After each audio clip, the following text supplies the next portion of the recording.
Welcome back, top performer. The more value you create, the more valuable you become. By generating off-the-chart ROI, your salary negotiation leverage increases immensely. In this video, you're going to learn why you need a force multiplier in your life. Then, I'm going to provide you with a framework to assess your force multiplier value and ensure you have alignment with your boss and other key stakeholders. So what the heck is a force multiplier? If you're not already familiar with the term, force multipliers are tools that help you amplify your efforts to produce more output and increase your leverage. Take, for example, a hammer. Imagine how difficult it would be to build a house without a hammer. And today, contractors would argue that they would not be able to effectively build a house without a nail gun, which created a new force multiplier and changed the rules of how their job gets done. In the military, a fighter jet or a tank is a force multiplier as it increases a military's chance of winning. It's their unfair advantage in the business of war. Investing in force multipliers means that you'll get more done with the same amount of effort. In the workplace, it could be a project that automates tasks that were once time-consuming, or a new sales technique that generates 10x more sales, maybe a viral PR moment, new product, or just fixing a big problem in an organization. Investing in force multipliers increases a business's and person's productivity and leverage. Not only do they aid in creating your value discrepancy, which you're going to leverage for your promotion and raise business case, but they also provide another stack of benefits. These include competency or skill acquisition. Any project of significance will be packed with growth opportunities, which raises your market value. Growth and expansion of your relationships. Those wonderful little resume bullets or LinkedIn bullets to help you land the next job. Brand recognition, because the right project can also reverberate throughout your company and the industry, which expands your brand image beyond your own department or even company. The other benefit, they're fun. Ambitious individuals get bored doing mundane tasks, and force multipliers make things a little more exciting. And finally, a force multiplier project in itself is a force multiplier for your career acceleration. They amplify you. Force multiplier is your way to break out of a pay range and into the next range. I developed my first significant multiplier shortly after I was starting a new job when my peers and boss suggested that I bring a good book to read during my onboarding, as there was a lot of downtime and waiting. They went on to tell me that it could last for several weeks. Now, I wondered if it was some sort of a trick to test my work ethic, but sure enough, I looked around and noticed the newer coworkers were all reading. I don't know about you, but it didn't sit right with me to read a book while I was getting paid. My colleague felt the same way. So we co-authored the department's first standard operating procedures at a whopping several hundred pages. Now, it significantly increased productivity and had another huge benefit of improving quality. Needless to say, it put us both on the radar and had a huge impact on our personal brands. Nobody asked us to do it, we saw a problem and solved it. Now, the people who preferred to read, they may not have liked it as much, but that's another story. Eventually, this project would feed another force multiplier project when my division became the first at Disney to get ISO 9001 certification for our quality management systems.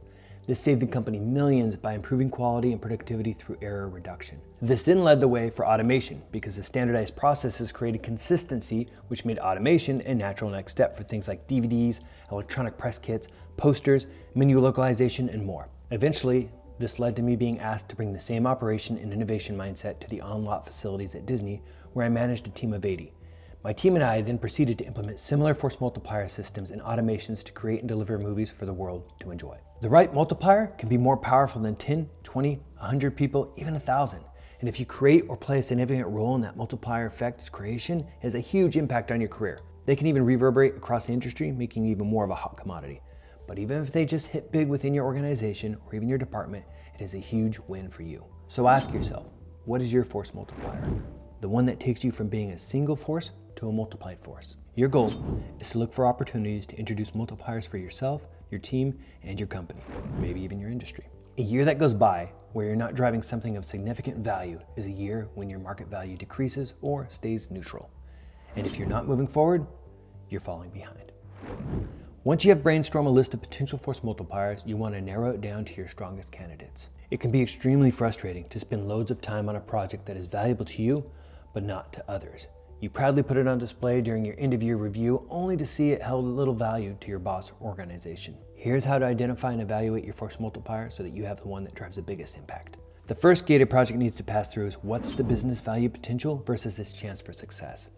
First thing you want to do is toss out any projects that have a very low business value. I consider them time wasters since you will theoretically have ample other projects that have greater business value. You'd want to focus on those instead. I'd also get rid of anything else that falls into the red cells you see here. I know it can be hard tossing out a viable idea, but you don't want to dedicate your time to projects that have little value. If you do, you may have a list of 30 things you accomplished when it comes to review time. But if the value of them can't easily be measured and few people are facing that problem, then it's not going to get you the return you're looking for. It's better to focus on one very high value project than 30 low value projects. And that's a huge mistake a lot of people make. I also like to hedge my bets, so I'd ensure I was involved in leading a few other projects as well. Oh, and to clarify what I mean by business value, that's going to depend on your organization and department. High level, a business is motivated by the following: increase the value of stocks, return money to the shareholders in the form of dividends. If not a publicly traded company, then it is often to return money to private investors or the owner of the company. In a few rare companies or nonprofits, it could also be to drive positive change in the world. The shoe manufacturer Tom's comes to mind. Profit is only a priority so Tom's can drive the change it seeks out to do. That said, the more profitable it is, the more change it can drive.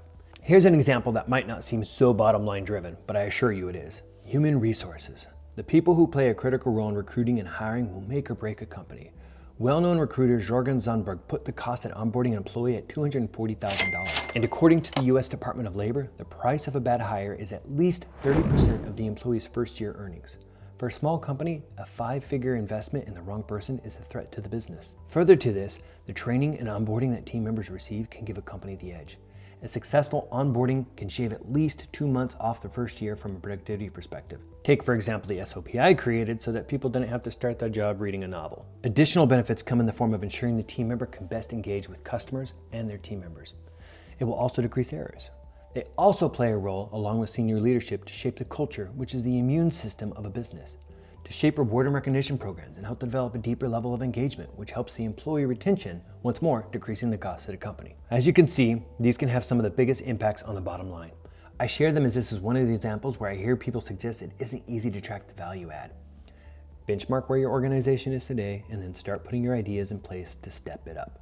Measure it again and see if you have an impact that you can cheerlead. At this point of the program, you should have scheduled conversation with your boss, other top performers, and influencers. Through those conversations and the scripts in the workbook, you will be able to hone in more on what they and the company perceive as valuable. The other hack you learned earlier was to assess the financial reports, or at minimum, speak to someone in finance, who are often great resources to highlight the problems because it almost always flows back to a budget. Another guideline is that businesses often refer back to faster, better, cheaper. But really, they all point back to dollars. Figure out how to do something better, and you improve quality, which can reduce costs as you won't be redoing as much work, and you can increase revenue as you have a better product. There are other dimensions of brand values, such as charity, environment, and privacy, but once more, they find their root in the ability of the company to sell more product. You need to familiarize yourself with your company's business goals, your boss's business goals, and potentially your future boss's business goals to seek projects that will ultimately drive value towards at least one of those. I prefer a combination of at least 2, as that gives you more options and increases your chances of extrapolating more value. Another important thing to consider is that if a project has a very low or even low chance for success, then it's probably not worth the gamble. Unless it happens to be a project that is near and dear to one of the VIPs in your circle and you're looking to gain favor there.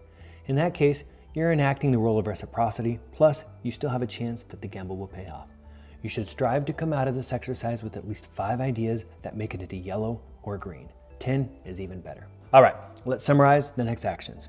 You want to brainstorm your force multiplier ideas. If you're struggling with these, I've created a resource in the workbook for examples that can help get your juices flowing. Other great places for ideas include the Career Accelerator community, your boss and other influencers or sponsors, other fast risers, your customers, your vendors.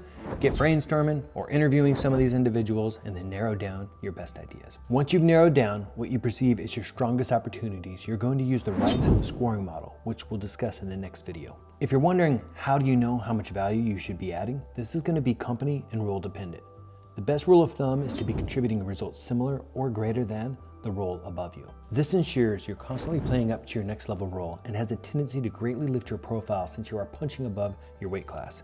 Your conversations with fast risers will also help inform this, as you'll get a sense of the types of projects they've been leading the way with. I can't stress enough the importance and power of your force multiplier. As you get better and better at selecting these, you'll start leveling up more and more because you're going to find that people are bringing new projects and efforts that they would like to see you execute against. It allows you to select the projects that you enjoy the most, and along the way, up your skills, up your relationships, and of course, continue to up your pay or your promotion as you continue to rise in the company. These projects are going to continue to escalate in size. Look forward to you having that problem. Otherwise, I will see you at the top. That's it for this lesson. I hope you found it valuable. If so, this is one of the core lessons from my Career Accelerator system. If you want the full course with the workbook, scripts, and bonus tools, you can get access at careeraccelerator.me. Or you can dive into the next lesson here.